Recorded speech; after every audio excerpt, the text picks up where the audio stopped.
I'm matchmaker and dating coach Michelle Jacoby, and I was just about to sit down at my computer and write a blog post. And I thought about what I was going to say and how I was going to say it, and then I started laughing because then I realized how ridiculous. Because what I wanted to share with you today was how important it is when you have something important to say and you're in a relationship, whether it's a friendship, a new relationship, or a long-term relationship, how important it is to be able to talk with the person that you're in a relationship with and express yourself. So have you ever been in a relationship and had an entire conflict, some kind of fight via text or via email, and you went back and forth and it get more and more heated, and you picked just the right words to get your point across and maybe be a little sarcastic or whatever, and it just sort of became this whole drama? I certainly have.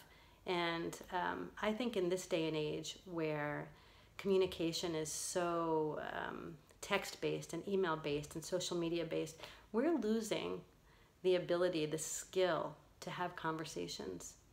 And it's really, really important if you're in a relationship, especially a romantic relationship, to feel safe enough and respected enough to sit down with someone, even when you're pissed, even when you're really upset, to sit down with someone and to say, I need to talk with you.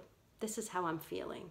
And if you're with someone who can't hear you, or who belittles you or attacks you, or just can't take in your experience, you very well might be with the wrong person. Or if you're with the right person but you're having communication issues, you may need to be in therapy or to find some tools that help you communicate in a way that's constructive and respectful. So the next time you have something emotional to say about your feelings, your relationship, if you're upset about anything, I challenge you to put down, don't do this and don't do this. Either do this or sit down with someone, look them in the eye and tell them how you're feeling and see what happens. If someone's terrible to you in that situation and just really can't hear you, you need to know that and you need to make a decision. Do you want to be in a relationship where you're not heard? Do you want to be in a relationship where you don't feel safe to tell someone how you're feeling? That's not healthy.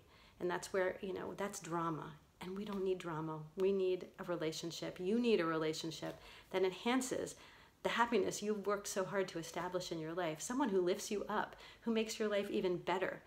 And that means that you should feel safe at all times to talk, to look right in his or her eyes and to say, this is where I'm coming from and I need you to hear me and we need to work this out. So again, I challenge you, next time there's something emotional that you need to express, do not text, do not email, pick up the phone or sit face to face and talk. I hope you will. Have a great day. Thanks.